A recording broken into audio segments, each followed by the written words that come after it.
Bienvenue dans Deep Bloom, le podcast où l'on explore ensemble nos mondes intérieurs, nos mémoires, nos émotions et nos renaissances. Je suis Justine, une maman et une femme en chemin. Ici, je partage mon parcours, mon ressenti, mes expériences de reconstruction après une amnésie traumatique. Dans ce podcast, tu y trouveras des témoignages personnels, des expériences vécues. Bienvenue dans cette communauté, bienvenue dans Deep Bloom.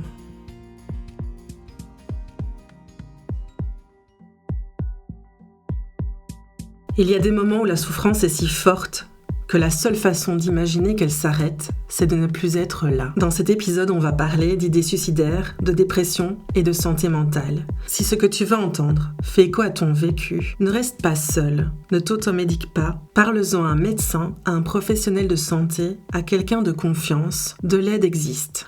Aujourd'hui, je reçois Camille et si cet épisode avait une couleur, ce serait le jaune. Le jaune de la vie, du rire, de la lumière. Parce que Camille aime rire, parce qu'elle est solaire. Parce que Camille, elle aime la vie, même si elle a longtemps cru que ce n'était plus possible. En 2020, après une rupture difficile où elle a perdu beaucoup d'estime d'elle, elle a peur d'être seule.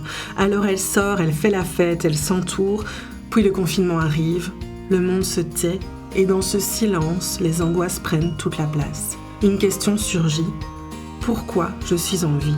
Après le confinement, elle reprend le travail, mais ça ne va pas. De moins en moins d'estime d'elle-même, des idées noires, jusqu'au jour où la souffrance devient quotidienne. Au mariage d'une amie, tout déborde.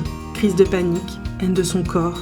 Et cette pensée, sauter du toit pour que ça s'arrête. Ce jour-là, quelqu'un la voit. Et Camille prend conscience qu'elle doit consulter. Elle accepte de l'aide. Son corps parlait depuis longtemps. Commence alors un chemin avec une psy, avec son corps, avec les vêtements, et elle retombe, comme elle le dit, dans le pot de couleur. Camille s'était longtemps habillée pour ne pas être rejetée. Aujourd'hui, elle s'habille pour elle, pour sa joie, pour sa créativité et sa liberté. Les couleurs deviennent un soutien, un lien avec les autres et un point d'ancrage. Dans cet épisode, Camille parle de dépression, de corps, de poids, de vêtements, mais surtout, elle parle de se choisir et de revenir à la vie doucement. Je te laisse découvrir son histoire et je te souhaite une très belle écoute.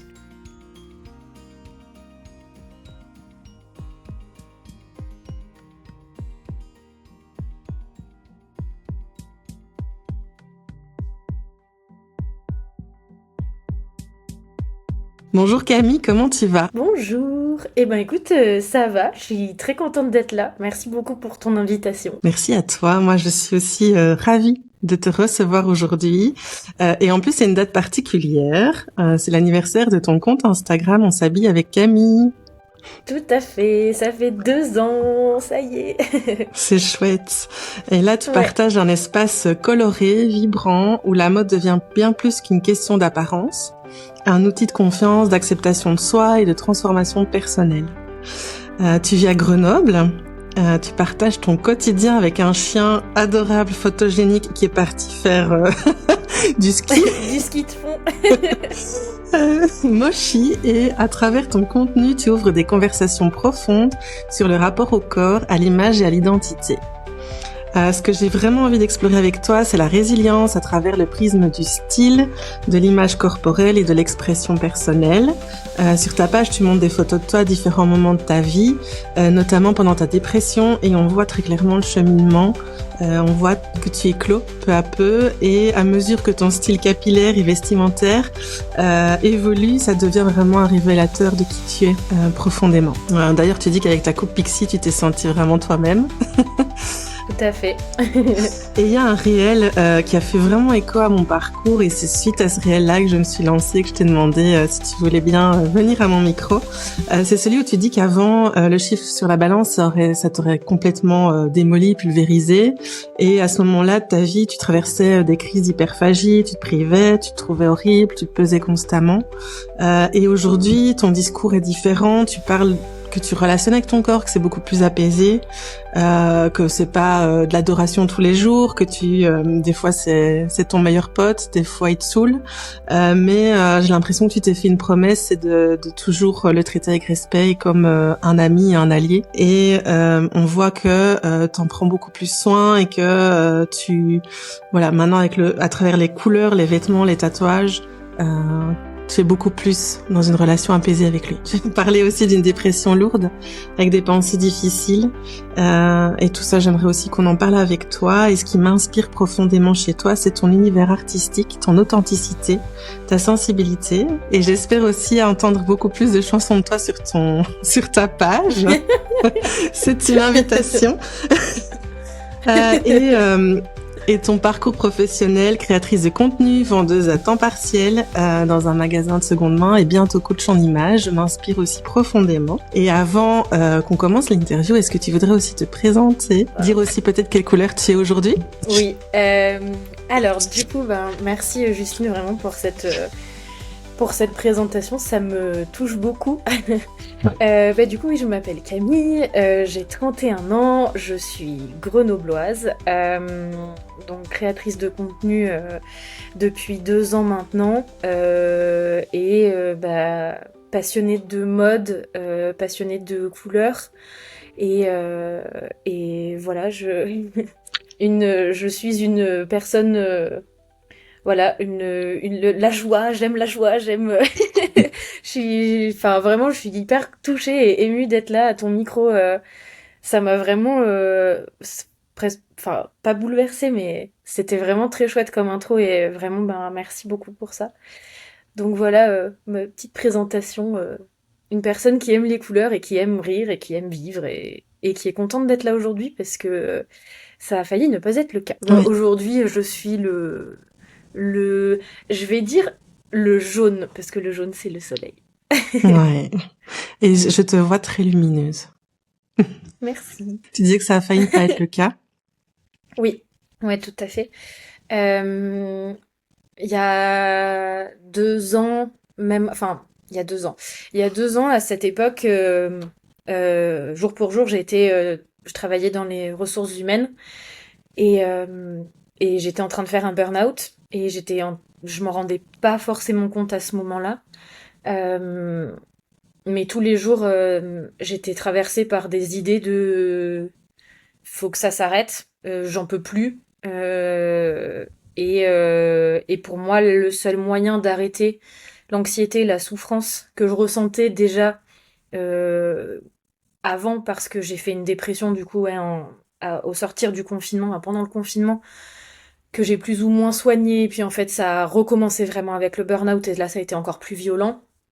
Pour moi, la seule manière d'arrêter euh, cette souffrance-là, c'était de mourir en fait. C'était, je voyais pas, c'est violent ce que je dis, mais je voyais pas la mort comme je la voyais pas comme ce qu'elle était vraiment. Je la voyais vraiment comme, ok, c'est comme si je fermais les yeux et tout s'arrêtait et tout, mon anxiété s'arrête, mes pensées suicidaires s'arrêtent, les difficultés que je traverse s'arrêtent.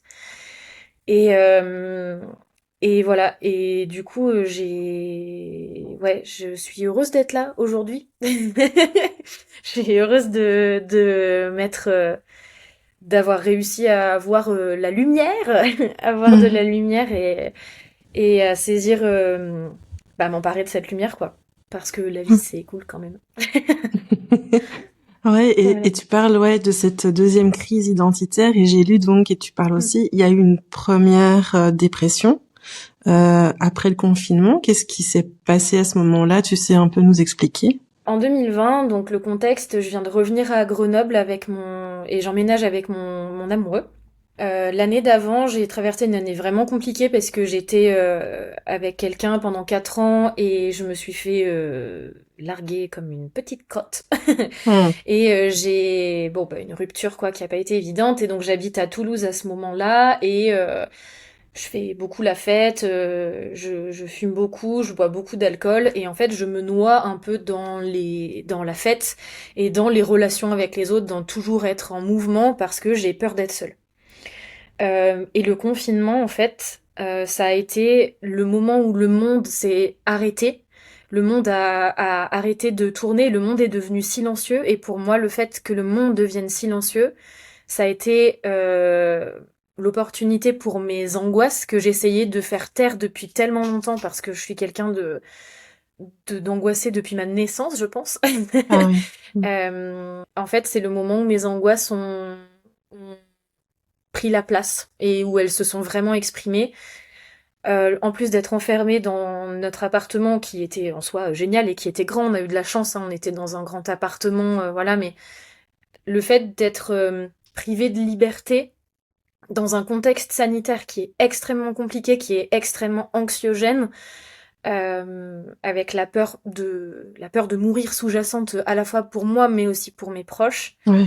Euh, ça a été vraiment vraiment extrêmement difficile. C'est une période avec laquelle quand j'en parle c'est pas évident pour moi parce que ça c'est à ce moment-là vraiment où je me suis posé des questions sur pourquoi est-ce que je suis en vie, qu'est-ce que je fais de ma vie, pourquoi et voilà. Et donc après le confinement, j'ai repris mes études. À ce moment-là, j'ai 27 ans et je reprends mes études en ressources humaines. J'ai un parcours scolaire un peu chaotique. Je savais pas trop ce que je voulais faire de ma vie. J'ai fait un BTS en alternance. Après, je suis partie au Canada à suivre mon ex-compagnon. Après, je suis partie vivre à Berlin. J'ai travaillé à Berlin. Après, je suis allée à Bordeaux. Enfin, j'ai vraiment vécu plein de choses. Et en 2019, avant le confinement, je travaille à Toulouse, donc dans une entreprise où je suis gestionnaire financier et où je commence à m'intéresser un peu aux ressources humaines et je me dis, waouh, c'est génial, ça m'intéresse vraiment, le côté humain, gérer l'humain et tout, c'est quelque chose qui me plaît. Et donc je me dis, en 2020, je reprends mes études. Et donc, après le confinement, j'attaque mes études en ressources humaines et je trouve une alternance dans un cabinet de recrutement. Et cette alternance, c'est une catastrophe. C'est vraiment une catastrophe où je subis une pression. Déjà, travailler dans un cabinet de recrutement, c'est vraiment pas évident. Et parce qu'on c'est toujours dans le rush, on est toujours dans la pression, il faut toujours aller vite, voilà. Et moi, c'est quelque chose qui me plaît pas. Et au-delà de ça, la relation avec ma supérieure hiérarchique, c'est une catastrophe. Vraiment, j'avais déjà peu d'estime de moi à ce moment-là. Et là, en fait, ça a fini de m'achever. Et c'est là où vraiment les pensées suicidaires, elles ont commencé à prendre énormément de place. J'ai plus envie d'aller au travail. Je me suis mise en arrêt. Je voulais plus continuer, quoi. Jusqu'au moment où j'ai rompu mon contrat de travail avec cette entreprise et où ça mettait en jeu mon diplôme. Parce qu'en fait, il fallait que je fasse 1 an dans cette entreprise pour Ah avoir oui. mon diplôme. Et heureusement, l'école m'a proposé de me prendre en contrat pendant 4 mois dans l'école pour que je puisse finir mon alternance. Donc ça, c'est Ouais. hyper chouette. Mais mon état mental a vraiment continué de se dégrader jusqu'au jour où on fête le mariage d'une de mes meilleures amies dans la Drôme. Et c'est un moment qui est censé être hyper joyeux, c'est un moment où on retrouve tous les copains, il fait beau, on est dans un super château avec une piscine, enfin vraiment toutes les conditions sont réunies pour qu'on passe un super bon week-end. Et en fait, moi je suis à côté de mes pompes, je suis hyper angoissée. Et la première nuit, je me réveille et je fais une crise de panique, crise d'angoisse j'ai plein de pensées, qu'est-ce qui se passe? Je suis complètement perdue, je sais pas ce que je veux faire de ma vie, ça va pas du tout, je me sens trop mal dans mon corps, je me sens pas bien, je me trouve horrible, je me déteste en fait vraiment. Et à ce moment-là, en fait, la seule issue que je vois, c'est je vais monter sur le toit du château et je vais sauter en fait, parce que je peux plus vivre avec ces pensées qui me tournent dans la tête de je me déteste, je me trouve trop grosse, je me trouve immonde, je suis nulle, je sers à rien, voilà. Et heureusement, la meilleure amie de ma meilleure amie a connaît ça aussi, traversé ce bouleversement aussi de son côté, et elle a vu que ça n'allait pas bien du tout, et elle m'a dit euh, j'ai des anxiolytiques dans mon sac, je vais t'en donner la moitié. Là, en gros, je te laisse pas trop le choix parce que là, ça va pas du tout. Juste, bah, tu bois pas d'alcool avec, voilà. et tu vas voir ton médecin en fait. Vraiment, ça suffit. Enfin, c'est pas possible, c'est pas possible. Donc voilà. Et une semaine après, mon médecin, ça faisait quelques mois qu'elle me disait, il y a quand même un petit truc là. Est-ce que vous avez déjà pris des antidépresseurs, des choses comme ça? Et moi, à ce moment-là, ben, en France, les antidépresseurs, c'est hyper tabou. Mm. Et je me disais, je veux pas être sous traitement. Ça veut dire que je suis malade vraiment et que je suis un peu pas une assistée, mais vraiment, pour moi, la dépression, c'était comment dire? C'était être un légume en fait, c'était être réduite à Ouais. être un légume, à plus rien faire de sa vie et tout ça. Et en fait, la semaine après le mariage de ma meilleure amie, je suis allée voir mon médecin et je lui ai dit, écoutez, bon, là ça va pas du tout, j'en peux plus, je veux m'en sortir et je suis prête à prendre les médicaments dont vous me parlez. Et voilà. Et le médecin était absolument génial. Elle a pris 1 heure pour tout bien m'expliquer, Ouais. pour qu'on fasse le suivi ensemble. Non, elle est tellement géniale. Et donc voilà, c'est une période, s'en est suivi une période bah, où ça a été pas évident. Et je pense que voilà, cette première grosse dépression, je pense que j'en ai fait deux en fait, au moment de mon burn-out et là après le confinement. Cette première dépression, elle a été vraiment induite par le fait que bah, j'avais plus le choix que de me confronter à ce que je ressentais, à l'anxiété que j'avais à l'intérieur de moi.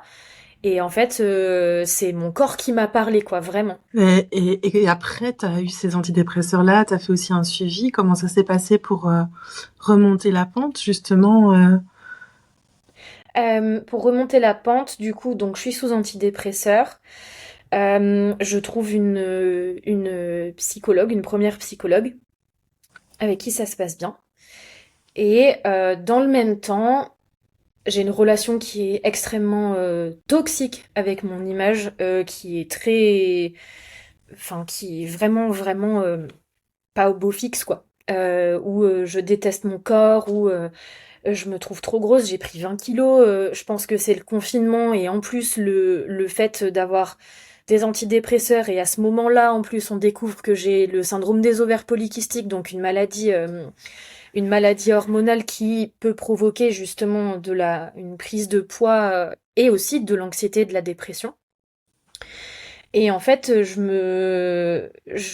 une relation qui est vraiment pourrie avec mon corps et je me dis, c'est pas possible de continuer à être comme ça. Tous les jours, en fait, quand je me voyais dans le miroir, je me disais, mais je ressentais à l'intérieur, ce que je disais à mon copain, c'est comme si à l'intérieur de moi, j'avais un tableau noir et qu'on faisait crisser les doigts dessus. C'est Ah ouais. hyper particulier comme sensation. Dès que je me voyais dans le miroir, j'avais envie je la ressens encore là, cette sensation, Mm. c'est marrant. J'avais envie de hurler en fait, de dire je suis moche, je suis horrible, t'es nulle, tu sers à rien, ton corps il vaut rien, enfin extrêmement, enfin c'est très très violent en fait, hein, Ouais. voilà. Et et en fait, c'est là où je me suis dit bon, va peut-être falloir travailler. Enfin, ça peut pas continuer quoi. Je peux pas continuer à être comme ça, à vivre dans un corps comme ça. Déjà que mentalement c'est compliqué et en plus la relation au corps ça a aggravé ça a aggravé les choses quoi. Ouais. Et et c'est à ce moment-là où en fait je me désabonne de certains comptes sur Instagram. J'ai pas encore lancé On s'habille avec Camille. À ce moment-là, on est en 2021. Euh, je me désabonne de certains comptes sur Instagram qui me font culpabiliser ou à qui je me compare en fait. Et je commence à m'abonner à quelques comptes, notamment celui de Yasmine, c'est Ah ouais. Ellie Killeuse sur Instagram. Ouais. Euh, et, euh, et je commence à voir apparaître dans mon feed des corps qui ressemblent aux miens et des corps des femmes en fait qui tiennent le discours de bah, en fait mon corps il est comme il est quoi. Ouais. Et ça me fait du bien, ça commence à me faire du bien d'entendre ces messages-là. Et, et du coup, dans le même temps, je suis Yasmine et je vois qu'elle est en train de partir, enfin de changer vraiment de voie professionnelle et de partir vers le coaching en image. Et à ce moment-là, moi, je connais pas le coaching en image. Et du coup, grâce à elle, je découvre ce milieu et je tombe sur l'univers de Lorraine Fachianel. Soyons élégantes. Ah non, Mm. maintenant c'est Lorraine Fachianel, c'est plus Soyons Ouais, élégantes c'était sur Soyons Instagram. élégantes avant. Mm. Ouais, c'est ça. Et là, je tombe dans je peux dire le pot de peinture. Je tombe dans le pot de peinture et je vois toutes ces couleurs-là et je me dis waouh, c'est génial. Et à côté de ça aussi, j'ai un compte TikTok où je poste rien, je suis juste une influenceuse que j'aime énormément qui s'appelle Colline. Avant aussi c'était Et pourquoi pas Colline et maintenant c'est Colline. Et Colline en 2021-2022, elle partage ses looks tout le temps. Elle partage ses looks et c'est là où je me dis ok, c'est trop bien. C'est vraiment génial. Elle a un style hyper pointu. Elle mélange des choses qui sont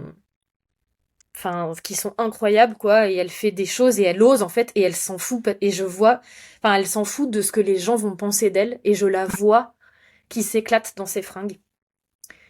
Et c'est à partir de là où j'ai commencé, moi aussi, à ramener un petit peu de couleur, à commencer à porter un petit peu de couleur, à me dire, ah, bah, je peux faire ça avec ça. Ah, bah, si je testais cette coupe de pantalon, ah, voilà. Et petit à petit, en fait, ça a commencé avec la thérapeute que je voyais très régulièrement, plus les antidépresseurs. Et ben, le fait de me réapproprier mon corps à travers le vêtement, ça a commencé à... Je me regardais plus dans le miroir avec dégoût, quoi. Ouais. Ça a été pas évident tout de suite, mais j'ai commencé à m'amuser dans mon style, à porter des trucs un peu plus fun, à regarder des images hyper colorées sur Pinterest, des choses comme ça. Et c'est là où ça a commencé à faire un peu tilt, à faire un peu clic dans ma tête. Ce Voilà. clic, c'était par rapport à retrouver ce corps comme un allié et à jouer avec les couleurs, les styles, les vêtements, ou un autre déclic. Ça a été un autre déclic. Ça a été le déclic de ok, depuis que je suis petite, j'aime bien les couleurs, j'aime bien les vêtements. J'ai ma maman qui était je viens d'une famille très créative. Mon papa était ingénieur du son, intermittent du spectacle, et il était compositeur aussi. Il a fait beaucoup de musique. Et, euh, et ma mère, je parle de lui au passé parce qu'il n'est plus intermittent du spectacle. Il est toujours en vie. Ok. Je te demande. Ma mère, elle est à l'époque. Ma mère, elle a toujours été extrêmement créative, même si elle dit qu'elle ne l'est pas. Et ma mère, quand j'étais petite, en fait, elle peignait partout. Et elle faisait ces grosses formes pleines de couleurs et qu'elle entourait avec un gros stabilo noir. Je me souviens même qu'une fois, elle avait fait un petit marché de Noël et elle avait essayé de vendre ses tableaux. Et j'ai vraiment grandi dans cet univers un peu coloré. Mes grands-parents maternels, donc j'ai habité pendant 15 ans dans la maison de mes grands-parents maternels avec mes parents, dans une maison mitoyenne. Et chez mes grands-parents sont issus d'un milieu qui est prolétaire, euh, très modeste, mais par contre, ils ont essayé de se sortir de ce milieu-là en développant leur la culture, vraiment l'aspect culturel. Et mes grands-parents ont énormément de tableaux très très colorés chez eux. Et donc j'ai grandi un peu dans cet univers-là avec des couleurs un peu partout.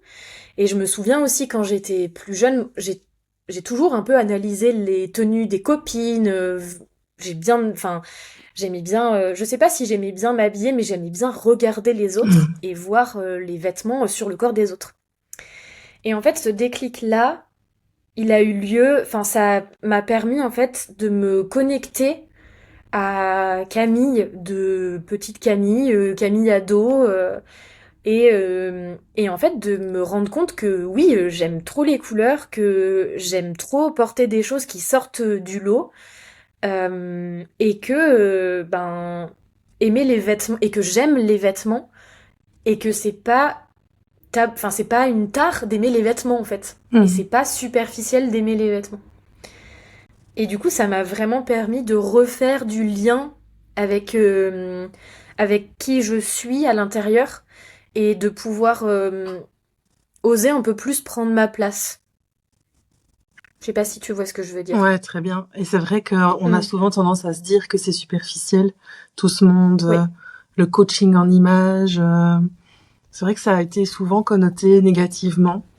Mm. Et c'est vrai que c'est une expression de soi, finalement, le vêtement. J'ai aussi suivi enfin, j'ai eu un coaching avec Lorraine il y a 4 ans, je sais plus. Génial, trop cool. Et ça a été aussi révélateur pour moi parce que je me suis rendu compte que j'avais des facettes de ma personnalité qui n'étaient pas exprimées, Mm. mais qui pouvaient être exprimées par le vêtement. Et l'un amenait encore plus de connaissance de moi, en fait. Je sais pas comment expliquer, mais Ouais, de porter des vêtements qui me ressemblent et dans lesquels je suis moi, j'arrivais encore plus à exprimer qui j'étais et à me connaître. ouais, Ça, je trouve ça super ouais, ouais. riche, en fait. On s'en rend pas compte. Mm. On a toujours l'impression que quand on pense à la mode et tout ça, on pense au défilé de mode, on pense à Sex and the City, Ouais, on pense à Gossip Girl ou ben dans alors j'ai pas regardé Sex and the City mais Gossip Girl, tu vois, c'est des filles un peu superficielles, un peu ouais, méchantes avec des guéguerres, des choses comme ça et en fait ben la mode elle vient appuyer des fois le côté un peu superficiel des personnages mais en fait la mode, pour moi, le vêtement, c'est l'habit de notre âme. C'est vraiment qui... c'est un bout de nous-mêmes, en fait. Je me suis très longtemps habillée pour les autres, pour intégrer un groupe ouais, euh, et pour ne pas en sortir, pour pas être rejetée par le ouais. groupe. Mm. Pour moi, ça a vraiment été... J'ai une blessure de rejet et d'abandon qui est très très forte. Euh, Bon, suite à certains événements. Et puis je pense aussi qu'il y a un petit peu de transgénérationnel parce que l'abandon dans ma famille et le rejet, du côté de ma mère, c'est un très gros sujet. Mais en fait, quand j'étais plus jeune et encore aujourd'hui, je l'ai expérimenté il y a pas si longtemps que ça, le rejet pour moi c'est terrifiant, ça me terrifie en Mm. fait. Et quand j'étais plus jeune, m'habiller comme les autres, c'était ne pas prendre le risque d'être rejeté. Ouais, Parce que quand on était au lycée, euh, il fallait rentrer dans le moule et je me souviens très bien, malheureusement, moi aussi, j'ai fait partie de ces personnes-là qui se moquaient, je me moquais pas ouvertement, mais qui disaient, ah bah regarde comme elle est habillée, ou qui pouvaient se faire la réflexion dans sa tête, oh, waouh, elle est mm. habillée, elle est habillée n'importe comment, et maintenant, avec le recul, je me dis que je pense que c'était plus elle est habillée n'importe comment, elle s'en fout et c'est trop cool et j'aimerais trop faire comme elle. Ou Ouais, comme c'est ça. enfin comme elle en parlant de cette personne quoi. Ouais.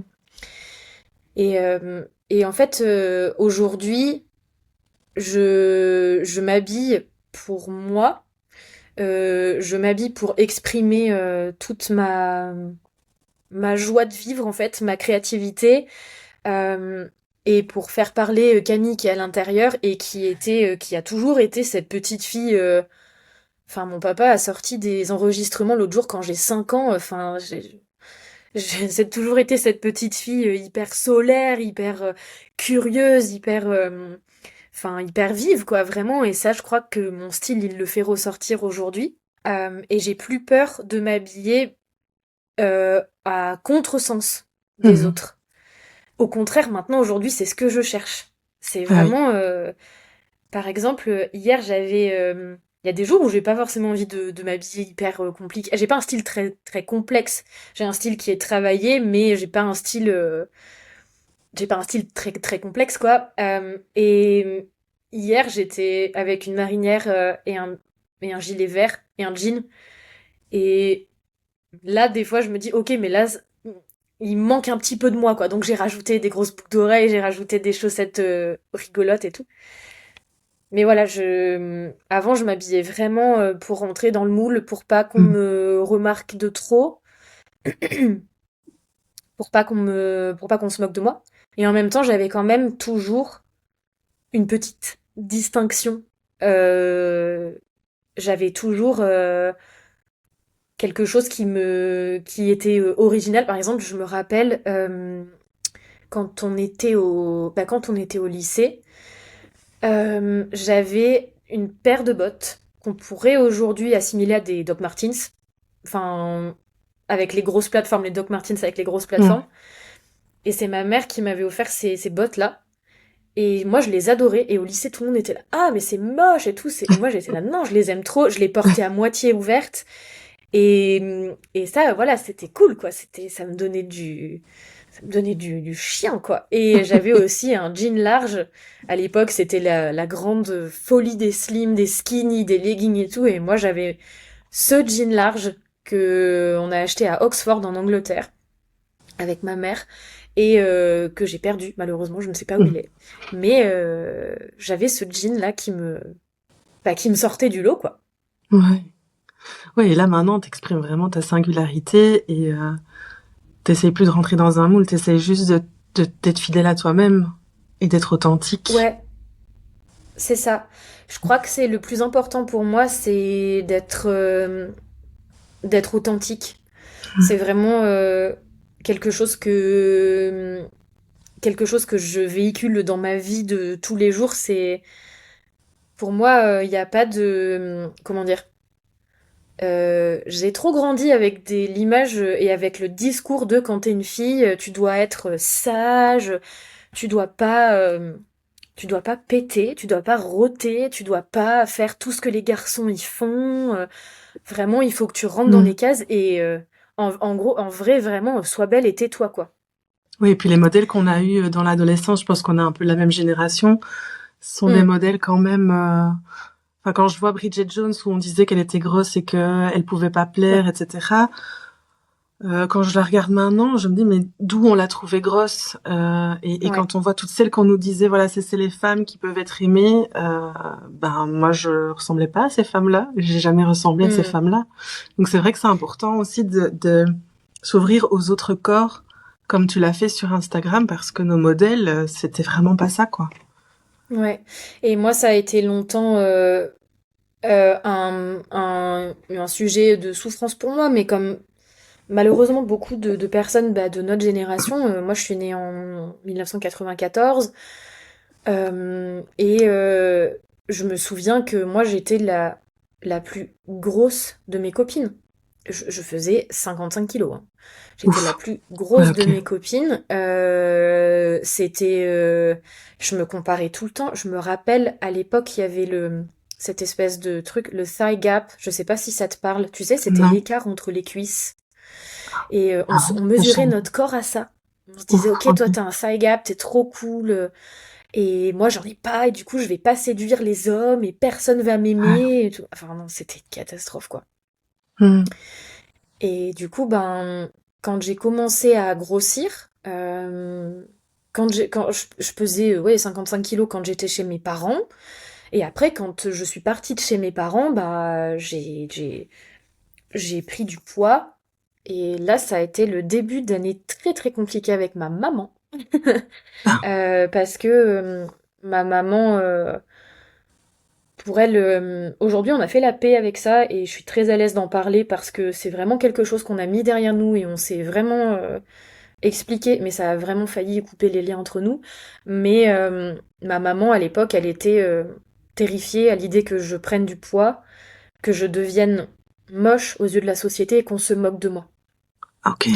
Et parce que elle-même a grandi dans un corps qu'elle aime pas, elle se trouve pas jolie, alors que pour moi c'est la plus jolie maman de la terre quoi.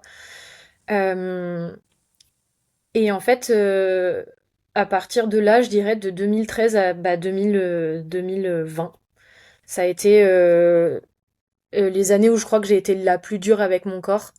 Parce que ben dans ma famille on me faisait la chasse, on faisait la chasse à mon poids en fait, vraiment. Ah là t'as grossi, tu devrais pas manger ça, tu devrais pourtant enfin je pesais enfin je aujourd'hui je fais le poids le plus lourd que j'ai jamais pesé, 83 kilos. Bon bah c'est un chiffre, Mhm. et à l'époque j'étais pas grosse du tout, il y avait rien de... Et en fait, ma mère avait tellement peur pour moi que je me retrouve dans cette situation où mon corps, il est rejeté par les autres et où on se moque de moi, parce Ouais. que elle-même a grandi dans des schémas qui sont extrêmement toxiques, que du coup, elle m'a fait la chasse.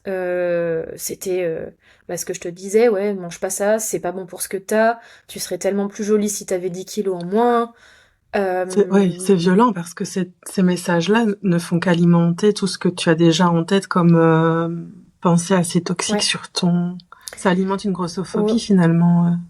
ah bah oui, carrément. Ah mais c'est sûr, c'est sûr. Et en fait, il y a aussi le fait que je me suis pas sentie sécure dans ma propre famille, quoi. Et Mm. ça a été très très compliqué à gérer. Et je pense aussi que c'est ça qui m'a emmené à faire une grosse dépression.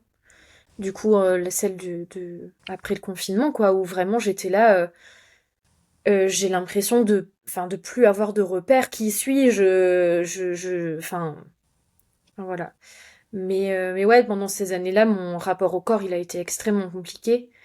Alors qu'aujourd'hui, grâce aux vêtements, grâce aux couleurs, grâce à tout le travail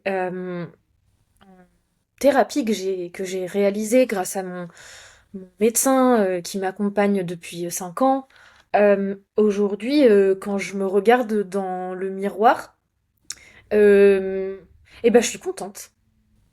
Je Quel suis... chemin. Ouais, ben, ça a vraiment pas été évident, mais c'est vraiment le vêtement et le rapport aux vêtements et les couleurs. Et en fait, oser exprimer qui on est et oser prendre sa place, qui m'a vraiment permis de, ok, je fais la paix avec mon corps, quoi. Je fais la paix Ouais. avec mon corps. Et tu parlais d'hyperphagie, etc. Ça s'est calmé alors avec tout ça? Oui, ça s'est beaucoup calmé. J'ai fait de l'hyperphagie depuis que je suis... j'ai fait de l'hyperphagie déjà depuis petite. Quand j'étais petite, dans ma famille, on m'a toujours dit que je mangeais beaucoup. Et qu'il fallait pas que je mange autant. Enfin, j'ai toujours été très observée, en fait. Oui, c'est ça. Il y avait un Euh, contrôle sur ton poids, sur ton corps des oui. petites. Et là, c'était pas de la part de ma mère, c'était de la part de personnes de ma famille, de la famille de mon papa. Des personnes qui sont censées t'apporter de l'amour, de l'affection, de Mhm. la sécurité, et qui en fait t'amènent tout sauf ça. Ouais, Et du ouais, coup, j'avais le corps était observé, la manière de manger était observée, ce que je mangeais était observé.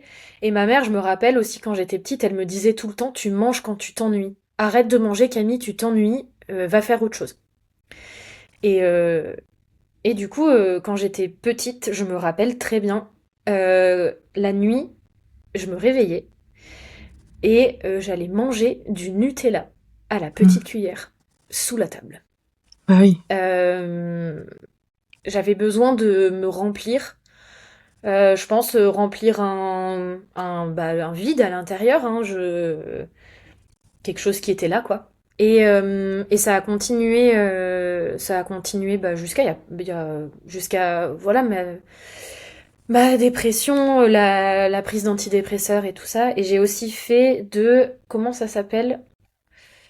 Quand j'ai habité à Bordeaux en 2016, j'ai complètement c'est le moment où il y a eu le plus de contrôle sur mon corps de la part de mes proches, mais aussi de moi. Mon papa, à ce moment-là, il faisait un régime et il avait arrêté de manger du pain et du fromage. Et il a perdu 15 kilos parce qu'il s'est mis à faire de la course à pied, mais c'était trop en fait. D'ailleurs, il a pas tenu le rythme et aujourd'hui, ben, il fait plus de sport et il a repris du poids, quoi. Mm. Euh, mon père m'avait dit, il faut que tu arrêtes de manger du pain et tout ça. Et la belle-mère, non, mon ancienne belle-mère, mon ex-belle-mère, la mère de mon ex-compagnon, je m'en rappellerai toute ma vie, m'avait dit, je te regarde manger Camille et tu manges vraiment trop. Ah, mais tout le monde t'observait En... manger, quoi. C'est- Ouais, bah ouais, ouais, et c'est pour ça Et, qu'aujourd'hui j'ai du mal à manger en famille. ah ben, J'ai je veux du bien mal à... croire.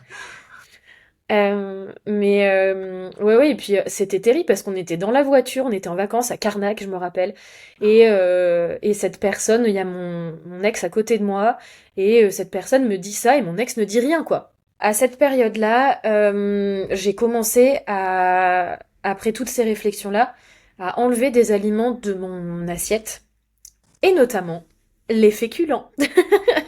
Les féculents, ceux qui nous donnent le plus d'énergie et ceux qui nous permettent de tenir en fait.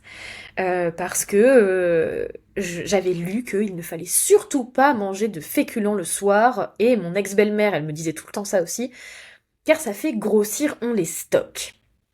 À ce moment-là, je pense que j'avais déjà le syndrome des ovaires polykystiques, enfin je pense que j'ai toujours eu le syndrome des ovaires polykystiques, mais je le savais pas, et je savais pas que ça pouvait aussi m'engendrer de la prise de poids. Et en fait, j'ai pendant, jusqu'en 2020, de 2016 à 2020, j'ai mangé très peu de féculents. Ah oui. Dans mes assiettes, il n'y avait pas très peu de féculents. C'était Et une je sacrée mangeais. restriction pendant autant de temps. Oui, donc en fait, depuis mon estomac, mon- ma digestion est extrêmement compliquée. Dès que je mange un truc qu'il faut pas, je me vide, littéralement. Ouais. Et c'est mon copain, quand on a emménagé ensemble, qui m'a dit, mais je comprends pas, tu manges une salade en entier, mais tu veux pas manger des pâtes.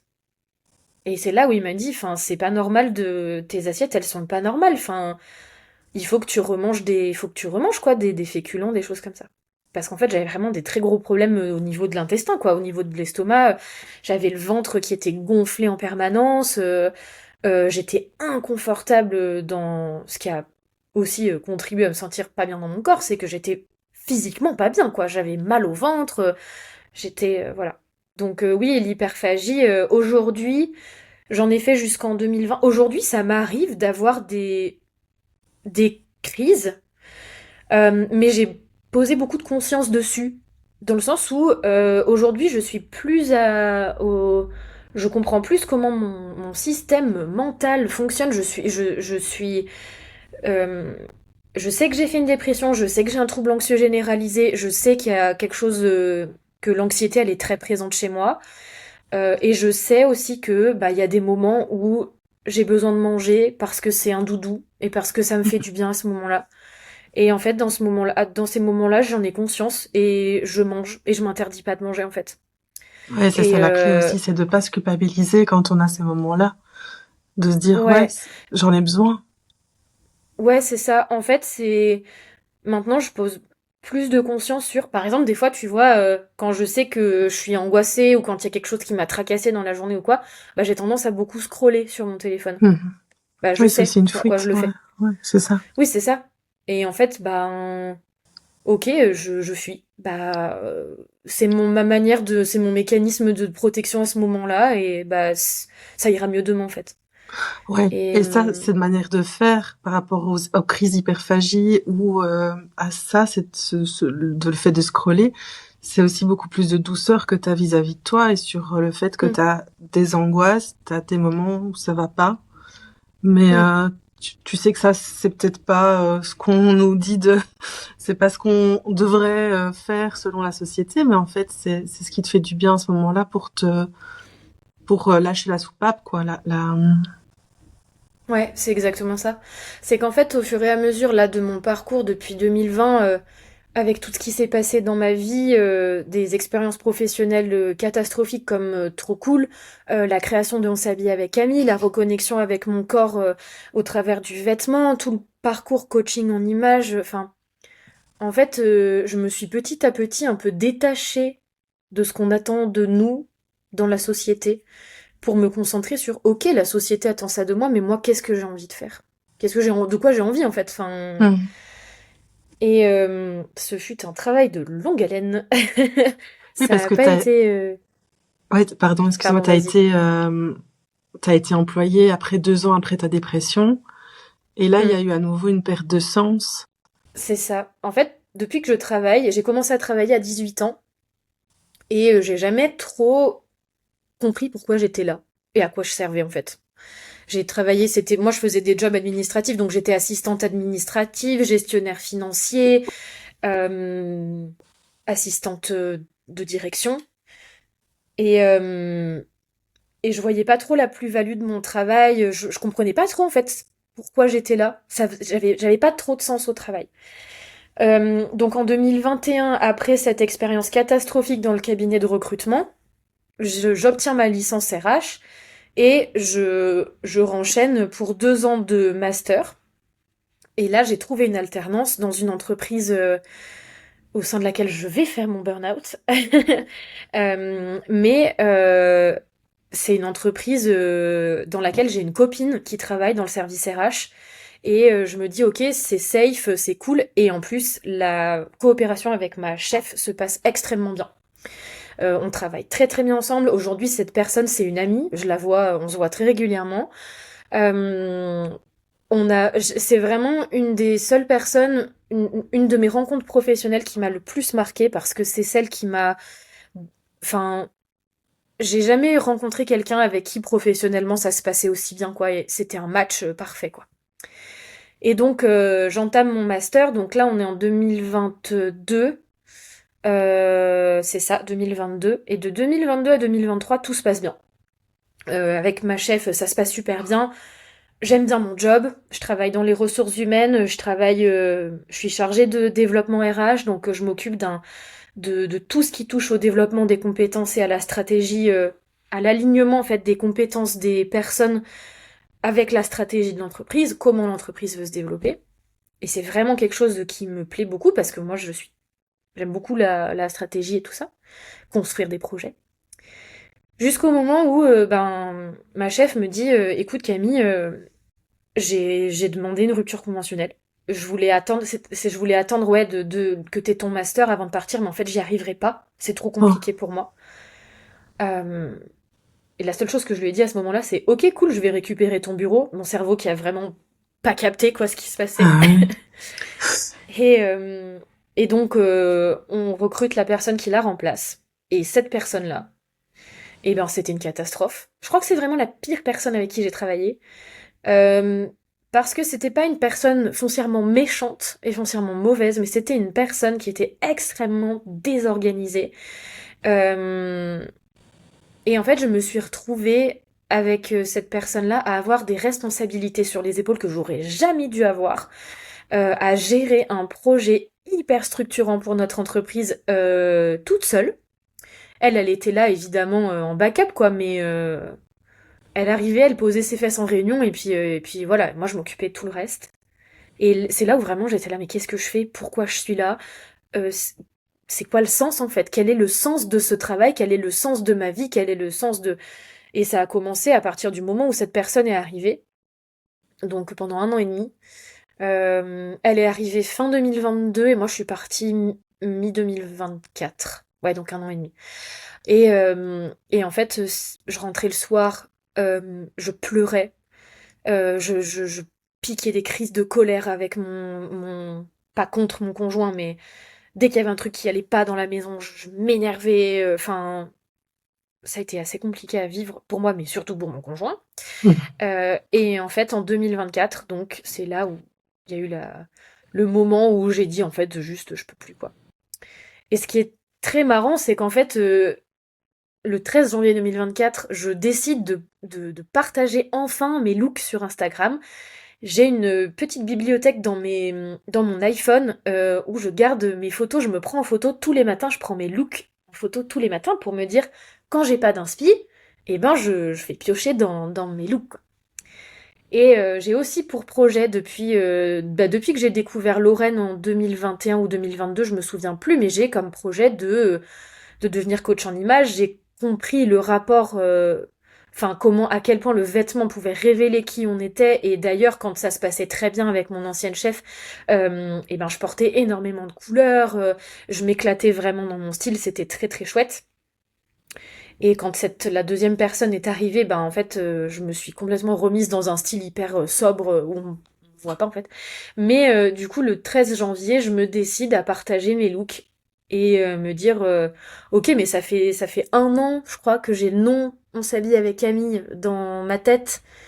Et je vois toutes ces personnes qui partagent sur les réseaux et qui partagent leur quotidien et tout. Je me dis, putain, mais moi aussi, j'ai trop envie de faire ça, c'est trop bien. Et donc, je partage mes looks le 13 janvier 2024. Et c'est un projet qui me tient.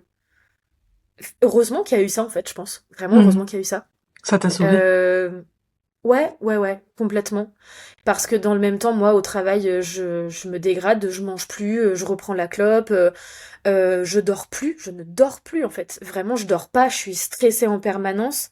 J'ai le dos qui est complètement coincé et en même temps, moi, je monte à cheval et à cheval, ça se voit très bien que ça ne va pas parce que mon cheval, en fait, dès que je monte sur le dos de mon cheval, il tourne en rond en fait. Vraiment, il Oui. tourne en rond. Je me bagarre, enfin bon bref, avec mon cheval, pas avec des personnes dans la rue, Mais les mais chevaux, oui, les chevaux, ils ressentent extrêmement fort quand t'es pas ouais, centré et quand ça ne va pas. Ouais. ouais. C'est exactement le terme, c'est j'étais pas centrée. Et d'ailleurs, l'équitation que je pratique, ça s'appelle de l'équitation centrée. Bref.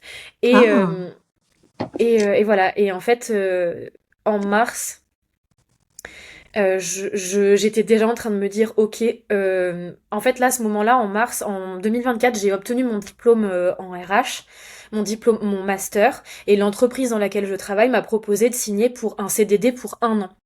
Sachant que moi, on m'avait toujours dit, on va te faire rentrer en CDI. Bah, que nenni en fait. Et il y a une réorganisation dans l'entreprise à ce moment-là, et je vois dans l'organigramme qui a été présenté au PDG, au CSE, au syndicat, à toute l'entreprise, que dans l'équipe RH, mon nom n'apparaît pas. Et là, je me dis, ok, c'est quoi ce bordel? Enfin, c'est la honte, quoi. Vraiment, c'est la honte. Et puis moi, presque, je m'effondre en pleurs dans la salle. On est une équipe de 30 personnes et je suis là, genre, mais c'est une blague. Enfin, et tout le monde vient me voir après en disant, ah, mais ta chef, elle aurait quand même pu y penser. Enfin, elle a même pas réagi et tout. Et là, déjà, il y a un truc qui se passe. Et, euh, et en fait, c'est un lundi, je crois que c'est le 12 mars. C'est un lundi, on arrive en réunion. Moi, déjà, j'ai pas envie d'aller au boulot. Vraiment, j'ai pas envie. On covoiture avec une personne de mon équipe, et je lui dis, écoute, là, je crois que je vais me mettre en arrêt en fait, parce que là, j'y arrive plus, ça va pas. Et à peine arrivée dans l'open space, ma chef, elle me met le grappin dessus. Elle me dit, toi, tu viens en réunion tout de suite. Il faut qu'on planifie plein de trucs. Et là, elle arrive sur sa table. Je rentre dans la pièce. Il y a des papiers de partout. Il y a des tableaux avec des trucs déchirés. Enfin, vraiment le chaos total. Et là, mon corps, il arrête en fait. J'arrête. C'est vraiment, j'arrête. Et ma chef me parle. Et on est dans cette petite pièce. Et il y a une fenêtre devant. Et il y a ma responsable RH, donc celle qui s'occupait de mon dossier. Enfin, bon, bref. Qui passe devant moi. Elle m'envoie un message, elle me dit ça va, et je lui réponds pas. Et on finit la réunion avec ma chef, et là je m'effondre en pleurs. Euh, et je pleure quoi, vraiment je pleure, je suis pas bien. Ma chef elle était pas là cet après-midi, donc en fait je passe une journée vraiment de. Je suis devant l'ordi, je sais pas quoi faire. Et le soir, bah, cette responsable RH là, je viens la voir et je lui dis écoute, faut qu'on parle, je vais me mettre en arrêt, puis en fait, je sais pas comment ça va se passer, mais là j'en peux plus quoi. mm. Et voilà. Et dans le même temps, ben, ce qui me tient, c'est on s'habille avec Camille. À ce moment-là, j'avais prévu un voyage à Londres avec mon copain. On va dans de la famille, j'ai de la famille à Londres. Et, euh, et mon copain me prend en photo chaque look que je partage. Et je partage ça sur Instagram.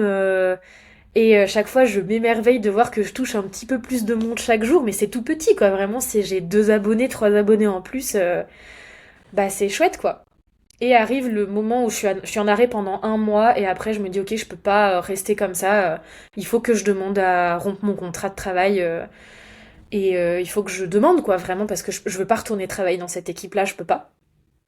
Ma rupture est acceptée et là c'est le flou. Là c'est le méga flou parce que je me dis ok je peux plus travailler pour quelqu'un. Là le monde du travail comme il est ça me convient pas. Mais j'ai besoin de gagner ma vie. Heureusement, en France, bah, il y a France Travail. Et j'avais droit à 1 an et demi d'allocation chômage. Donc ça me laissait quand même un petit peu de temps.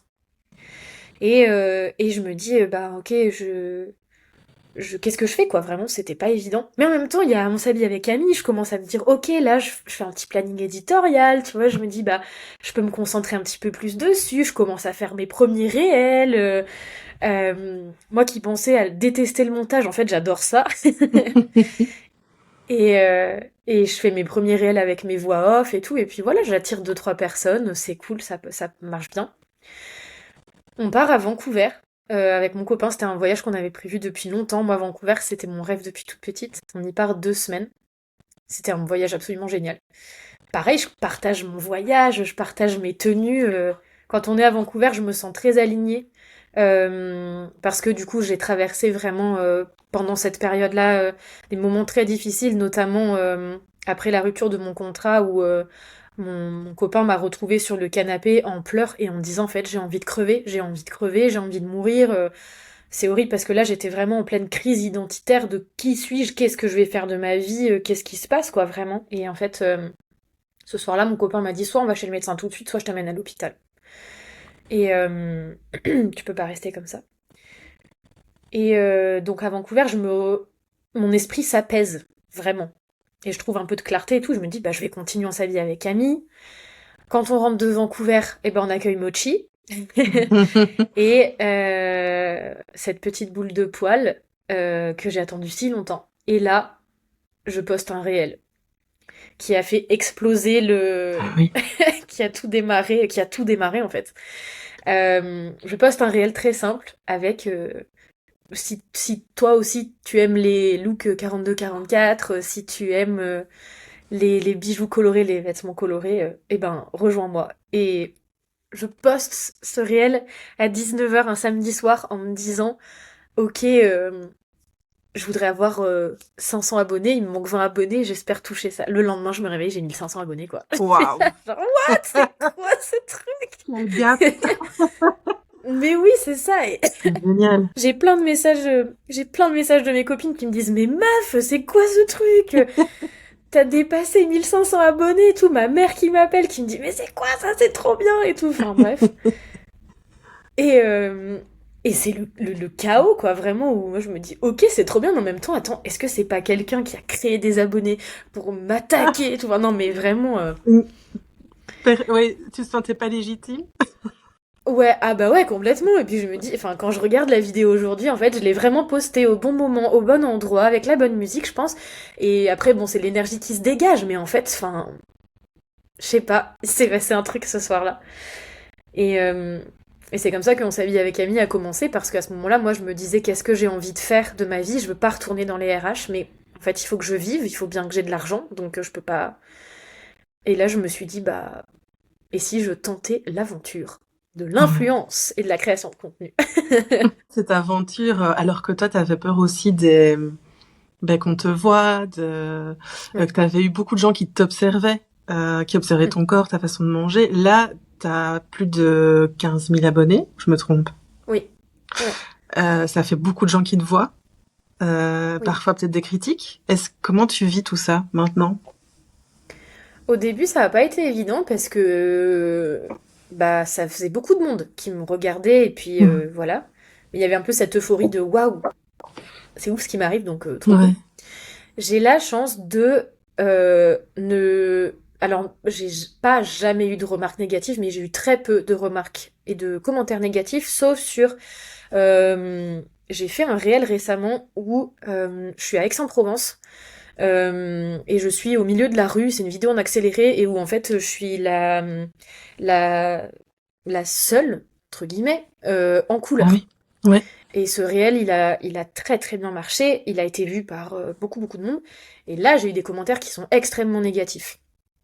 Mais de la part de personnes qui ne sont pas ma cible et que j'ai pas envie d'atteindre à travers mes contenus. J'ai la chance d'avoir un amoureux qui est très au fait des internets et qui est de très très bons conseils aussi sur la gestion des commentaires méchants. Donc quand je reçois des critiques, quand elles sont pas constructives, je les bloque. Je bloque, je supprime. En fait, ça sert à rien. Là, j'ai vraiment reçu des trucs qui étaient pas cool, quoi. Du style où on m'attaquait physiquement, on attaquait mon physique. Ouais.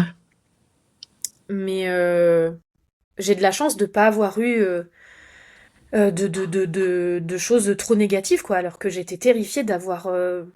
J'étais vraiment terrifiée à l'idée d'être une femme un peu sur la place publique, de prendre position sur certains sujets et de me faire laminer par les mascus d'Instagram. Oui, c'est souvent eux. En plus. Voilà, c'est ça. Et Mhm. ça m'est très très peu arrivé, donc ça c'est cool. Mais oui, prendre la parole et faire des vidéos qui sont vues par beaucoup de gens et être vu par beaucoup de gens, ça n'a pas été évident. Ce qui est un peu bizarre, c'est quand on me reconnaît dans la rue à Grenoble, Ah ouais. ou quand on m'envoie un message en me disant «Ah, je t'ai croisé, t'étais en vélo tout à l'heure, mais j'ai pas voulu te dire bonjour et tout». Ou quand les clientes, elles viennent dans la boutique dans laquelle je travaille et que l'autre jour, il y a une cliente qui m'a dit «Ah, je vous suis sur Instagram, elle est devenue toute rouge», comme si j'étais, je sais pas, Timothée Chalamet ou j'en sais rien, tu vois. Et il y avait son mec à côté qui m'a dit «Ah ouais, elle me parle tout le temps de vous, grâce à vous, elle porte plein de couleurs et tout». Et en fait, moi, dans ces moments-là, c'est un peu mon cerveau, il disjoncte. Je suis là genre «What?» Enfin, je suis une personne comme toi, en fait. Et, mais ça m'a permis de, en fait, de poster devant plein de personnes et d'attirer, que mon contenu l'attire plein de personnes. Ça m'a permis de d'oser encore plus, en fait. Ah. De d'oser encore plus. Là, tu vois, j'ai reçu des commentaires qui sont trop cool récemment sur ton style, il est vachement plus pointu qu'avant. On voit que tu t'éclates dans tes fringues, que tu que ton style il a évolué. Et en fait, c'est grâce aussi à toutes ces personnes-là qui m'ont envoyé du soutien sur Instagram, quoi. Et qui m'envoient tellement d'amour au quotidien. Et c'est grâce à ces personnes-là que j'ose, en fait. Parce que c'est des personnes qui me portent. Quand on Ouais, nous c'est porte ça. et qu'on nous dit j'aime trop comme tu t'habilles, c'est trop chouette, continue. Ou même, je sais pas, j'aime trop comme tu chantes, j'aime trop comme tu joues de la guitare, quoi. Et ben, ça porte et ça donne envie Mm. de grandir, quoi. Ouais, Donc, j'ai vu que tu disais que tu avais appris à mieux relationner avec ton corps et aussi avec les autres. Euh, ouais, c'est par On s'habille avec Camille que tu as réussi à avoir plus de mieux-être dans les relations avec les autres ou de ouais, mieux relationner avec elles. ouais, ouais, complètement. Euh, En fait, moi, déjà mieux relationner avec moi, c'est passé par la couleur et par les vêtements et par le coaching en image, justement. Mieux comprendre comment mon corps fonctionne, mieux comprendre ce que j'aime, ce qui me va, ce dans quoi je me sens bien et ce dans quoi je me sens pas bien. Mhm. Et en fait, la couleur, c'est vraiment quelque chose qui m'a permis de faire du lien avec les autres et c'est incroyable comme la couleur, ça fait du lien avec les gens. Ah ouais. Par exemple, l'année dernière, j'ai acheté une doudoune que je porte aujourd'hui, encore, que j'aime beaucoup, et qu'à chaque fois tout le monde me dit c'est quoi la marque sur Instagram, parce qu'elle est Tu vraiment m'as géniale. influencée, je l'ai acheté. Ah, génial! Bah, trop cool. Et en fait, cette doudoune-là, je me suis aperçue l'année dernière quand je marchais dans la rue que les gens me regardaient et les gens sourient. Je ne sais pas si tu vois ça, toi, dans la rue, Je mais vois qu'on me regarde. voilà, les gens nous regardent et il y a plein de gens qui sont venus me voir et qui m'ont dit ça fait trop du bien de voir de la couleur. Mhm. Et ensuite, s'ensuit bah voilà, des discussions. Je me souviens, j'ai fait un événement avec Promode l'année dernière, mais ça aussi, c'était dingo, enfin bref. Et au moment où je prends le train pour aller à Chambéry, c'était avec Promote Chambéry, et au moment où je prends le train, il y a une personne qui monte dans le train avec moi et qui me dit «J'aime trop comme vous êtes habillée». J'étais en rose et rouge. «J'aime trop comme vous êtes habillée, c'est vraiment génial». Et c'était une ancienne, je crois qu'elle avait travaillé enfin elle avait travaillé dans la mode, mais elle était aussi thérapeute, je crois. Et elle m'a dit en fait, l'impact des couleurs sur les gens, il est tellement incroyable, ça fait tellement du bien, et ça fait tellement du bien de voir des petits points de couleur comme ça à continuer, quoi. Et ouais, ça permet de faire du lien avec les gens, et même aussi avec ma famille, quoi, avec ma famille, avec mes proches. Tu vois, ma relation avec ma mère, elle s'est vraiment dégradée jusqu'en 2020 où on a eu un événement extrêmement compliqué toutes les deux. En gros, j'ai surpris une conversation, quoi, que j'aurais jamais dû surprendre. Et là, s'en est suivi un énorme clash où on a mis du temps à s'en remettre. Voilà. Enfin, c'était soit en fait on arrêtait de se parler, on arrêtait de se voir, soit on faisait des efforts pour sauver la relation. Ok. Et c'est passé par... et ben je crois que la couleur, ça m'a vraiment aidé à mieux relationner avec ma maman. Et les vêtements, et en fait de voir qu'elle voit aussi à quel point je me sentais bien dans mon corps maintenant, à quel point les vêtements m'ont aidé à me sentir mieux, et à quel point en fait la couleur m'a permis de faire la paix un peu avec les injonctions qu'on entend de la Mhm. société. Je pense aussi que, tu vois, si ma mère, elle se permettait de me faire des remarques comme ça, c'est que moi aussi, j'avais un peu peur qu'on me les fasse, ces remarques. Tu vois ce Mhm. que je veux dire ou Ouais, pas? je vois bien. Ouais. Aujourd'hui, je suis un peu bulletproof. D'ailleurs, on me fait plus du tout de remarques sur mon corps. Et si on m'en fait, bah, ça me rebondit dessus. Mhm. Euh, Aujourd'hui, comme je laisse plus de place et comme les critiques sur mon corps ne me touchent plus, en fait, c'est plus un sujet. Comme c'est plus un Mhm. sujet, et ben, du coup, on me fait plus de critiques. Alors qu'avant, c'était un sujet pour moi, et comme c'était un sujet de douleur et de faiblesse, je pense que ma mère, elle s'engouffrait là-dedans pour Ouais. aussi pouvoir créer du lien avec moi. C'était maladroit de sa part, et voilà, mais c'était aussi peut-être sa manière à elle de Ouais, créer c'est du lien ça. avec moi.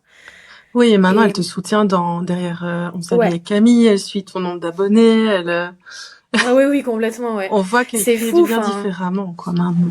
Mais ouais, enfin, tu vois, mes proches, ils me soutiennent tellement dans ce projet-là. Moi, j'avais peur que mes proches euh, voient l'influence comme, oh, ça va, c'est un petit job sur le côté, c'est un passe-temps, quoi.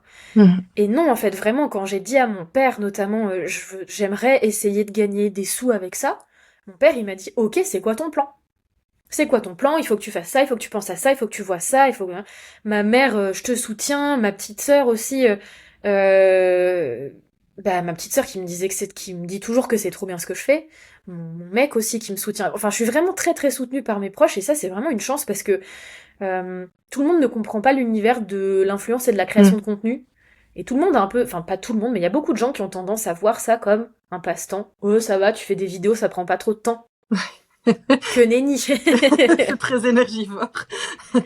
Voilà. Ouais, quel beau chemin. Et si tu devais Mm. donner un conseil à des personnes qui, comme la Camille d'avant, se parlent très mal, ont des paroles très toxiques et n'ont plus de sens finalement, qu'est-ce que tu pourrais leur dire? Euh, je crois que la première chose que je leur dirais, c'est une passade. C'est un moment, en fait. C'est un moment et que ça va pas durer. Euh, Ça, quand je l'ai compris quand je l'ai compris, vraiment, ça a changé beaucoup de choses dans ma vie. Même là, quand j'ai des phases d'anxiété qui sont très profondes ou quand j'ai des choses qui reviennent, des critiques, enfin des choses qui me touchent et qui font revenir des schémas, voilà. Juste de savoir, ok, demain ce sera pas pareil. Mhm. Déjà ça m'aide. Ensuite, moi ce qui m'a vraiment aidé, c'est euh, d'essayer de se reconnecter à ce qu'on aime faire. Ça peut paraître vraiment compliqué comme ça, enfin, Ouais. mais moi je sais que, ben par exemple, de m'acheter des boucles d'oreilles, ou alors je sais pas, de faire de l'aquarelle, enfin tout ce qui avait un lien avec la création artistique et avec les couleurs et tout ça. Ben, ça m'a fait du bien. Il y a aussi tout ce côté essayer de se faire passer avant les autres, mais ça c'est hyper difficile à faire. Enfin, c'est Ouais. bien plus facile à dire qu'à faire. Mais vraiment, la première chose que j'ai envie de dire aux personnes qui sont dans cet état-là, c'est déjà je leur fais un énorme câlin virtuel parce que c'est tellement compliqué à Mhm. vivre, mais c'est surtout de les rassurer en disant en fait, ça va passer, ça va finir par passer. Euh, Et déjà d'avoir repéré qu'il y a un manque de sens, qu'il y a quelque chose qui va pas, euh, c'est déjà c'est déjà génial en fait, parce que c'est la première pierre en fait.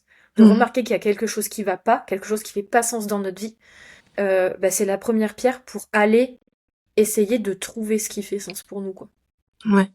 Et je pense aussi, ce que tu dis, c'est important, c'est de retrouver ce qui nous met en joie finalement.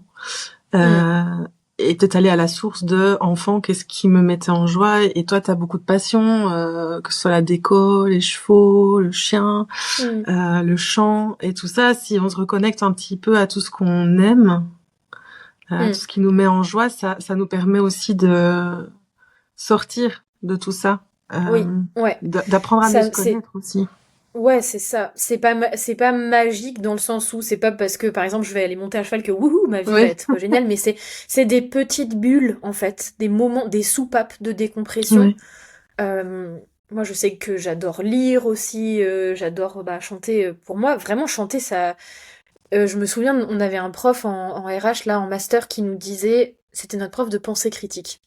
Et avant notre grand oral, notre examen final, il nous avait dit qu'est-ce qui vous fait déstresser. Et moi je lui ai dit bah c'est de chanter parce que quand tu chantes, tu respires en fait, tu respires et du coup Ouais. ça déjà ça te fait partir dans la chanson, dans l'interprétation, dans les paroles, tout ça, mais ça te fait respirer en fait et ça fait respirer ton corps. Et ça ça me faisait beaucoup de bien. Aujourd'hui encore ça me fait toujours beaucoup de bien. Mais moi aussi, ce qui m'a sauvé, ce qui m'a aidé, c'est aussi la joie, quoi. C'est d'être joyeuse, de rire, de regarder des trucs drôles. Oui, c'est vrai. Vraiment, si j'ai un dessin animé à conseiller devant lequel je me suis poilée, mais vraiment, j'aime trop ce dessin animé, il s'appelle Cigogne, je crois. Ah, je Euh, connais pas. ouais, c'est Cigogne, il me semble. Et je sais pas si t'as regardé la série Brooklyn Nine-Nine. Non. C'est une série policière hyper drôle. Enfin, ça, moi aussi, ça m'a vraiment fait du bien. Et en fait, c'est un des acteurs dedans qui fait la voix pour Cigogne. Et c'est hilarant, en fait. C'est vraiment très, très drôle. Et voilà. Et aussi, moi, ce que j'aurais envie de dire aussi, parce qu'à l'époque, moi, j'avais un peu honte, mais c'est ne pas hésiter à regarder en boucle des contenus, des séries, des films, des vidéos YouTube qui nous font du bien parce qu'en fait j'ai Ouais. appris avec ma thérapeute que regarder des films et des séries en boucle, et ben ça nous permet de processer nos émotions. Ah, Et en tout cas ça y contribue beaucoup. Et tu vois quand j'ai fait mon burn-out en 2024, c'est le moment où Dune, la partie 2 du film Dune est sortie, je l'ai regardé 16 fois. waouh. 16 Ah fois oui. où vraiment j'avais besoin de me plonger dans l'ambiance. C'était très cathartique en fait, vraiment D'accord. de me plonger dans l'ambiance, dans la souffrance des personnages en fait. Enfin, Ouais. et là c'est un peu pareil avec Stranger Things, mais ça permet en fait de faire parler nos émotions quoi, tu vois. Oui, c'est ça. Et et voilà, ne pas hésiter à vous, si vous aimez des films, des séries, des musiques qui vous permettent d'évacuer vos émotions, bah ne pas hésiter à les regarder en boucle. Ouais, c'est ça. Et écouter les chansons en boucle et garder confiance. Ouais, après j'avais aussi envie de dire s'entourer des bonnes personnes. Ça, malheureusement, Mm. on n'est pas tous égaux par rapport à ça. Donc, Ouais. moi j'ai eu de la chance d'être extrêmement bien entourée, notamment par mon conjoint. Oui, il a l'air d'avoir été Euh, un bon pilier dans tout ça. Ah ouais, ouais, j'aurais pas, ça aurait été différent si j'avais traversé ça sans lui. Euh, mais on n'est pas tous égaux malheureusement Mm. par rapport à ça. On n'a pas tous des familles aussi qui peuvent nous permettre qui peuvent nous permettre de souffler, qui peuvent comprendre aussi ce qu'on ressent. Je pense que aussi le premier truc que j'aurais dû dire, c'est aussi de ne pas hésiter à demander de l'aide. Mhm. Et même moi, encore aujourd'hui, c'est compliqué de demander de l'aide parce que j'ai pas envie de déranger. Mais il y a des moments où, en fait, il faut qu'on demande de l'aide. On peut pas tout faire tout seul, on peut pas tout gérer tout seul. Et que c'est pas normal aussi de ressentir du dégoût par rapport à son corps et par rapport à sa personnalité. C'est pas Mm. normal de ressentir des choses aussi violentes. C'est pas normal de mal se parler. Et que, en fait, dans ces moments-là, c'est très important de réussir à demander de l'aide euh, pour pouvoir essayer de s'en sortir et pour pouvoir aussi comprendre qui on est, comment on fonctionne. Parce que ça Ouais. aussi, c'est ce qui m'a grandement aidé, quoi. Oui, c'est ça. Une meilleure connaissance de soi. Et on m'avait Mm. dit aussi que j'avais aussi du mal de demander de l'aide et on m'avait dit, mais en fait, les gens, les personnes aiment être utiles. Oui, Donc, c'est pas nécessairement dérangé parce que souvent, la personne a envie d'aider et donc si elle sait en plus ouais. comment faire, c'est gagnant-gagnant. Donc, de penser Mm. comme ça m'a permis d'oser plus te demander de l'aide. Ouais, Voilà. ouais. Je suis d'accord avec toi. Je suis d'accord. Et, quels sont tes projets alors? Qu'est-ce qui va Oh là suivre? là. Qu'est-ce qui va suivre? Alors, du coup, cette année 2026, c'est une année qui va être très charnière. Donc là, moi, je suis responsable d'une boutique de seconde main à Grenoble, donc il y a déjà ça qui m'occupe 3 jours par semaine et qui est un job très prenant. Mais à côté de ça, donc je me suis formée au coaching en image, donc avec Lorraine Fachianel. Donc je suis en cours de certification. Chouette. Je suis en train de préparer tout le lancement de mes offres et de mes accompagnements de coaching en images pour aider les femmes, ça peut aussi être les hommes, mais ce sera surtout les femmes, à se reconnecter à leur corps à travers le vêtement, à oser porter ce qu'elles ont envie, à faire fi un peu de tous les diktats dans lesquels on nous baigne depuis qu'on est petite. Et à s'empouvoirer en fait. Ouais. Et dans le même temps, je continue Instagram évidemment, et je suis en train de créer tout un écosystème On s'habille avec Camille, où j'ai mon compte Instagram, mais j'ai créé ma chaîne YouTube il y a quelques mois de ça, j'ai déjà mis quelques contenus. J'ai envie de faire des contenus lifestyle aussi, mais où je peux plus connecter avec mon audience, des contenus voilà, où je parle un peu plus de moi, où il y a des choses un peu plus perso. Et à côté de ça, je suis en train de créer un podcast oui, qui va parler du coup de mode, de rapport au corps, du vêtement, du pouvoir des couleurs. Et voilà, donc c'est plein de projets qui sont très chouettes et c'est très stimulant et très motivant. C'est génial. Je te souhaite beaucoup de succès dans tous ces projets. Merci. Et merci beaucoup pour tout ce que tu nous as partagé aujourd'hui.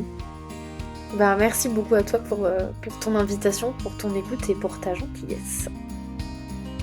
Et voilà, c'était l'histoire de Camille, une histoire qui rappelle que la dépression peut toucher n'importe qui, que les idées noires existent et que le silence, lui, peut devenir dangereux. Alors si cet épisode t'a touché, je te propose quelque chose de simple et de puissant. Fais circuler la parole. Envoie-le à une amie, à une sœur, à un collègue, à quelqu'un qui, peut-être, sourit dehors et s'effondre dedans. Parler de santé mentale, ce n'est pas se plaindre, ce n'est pas exagérer, c'est ouvrir des portes pour que d'autres puissent rester en vie. Tu peux aussi soutenir le podcast en laissant une note ou un commentaire. Plus il y aura d'écoute, plus ces témoignages de résilience pourront atteindre celles et ceux qui en ont besoin. Et si aujourd'hui tu te reconnais dans l'histoire de Camille, je veux te le redire, tu mérites de l'aide, tu mérites du soutien et tu n'es pas faible de le demander. Merci d'avoir écouté, merci d'avoir fait partie de celles et ceux qui choisissent de regarder la réalité en face et de croire que malgré tout, les chemins de résilience existent. À très vite pour une nouvelle histoire.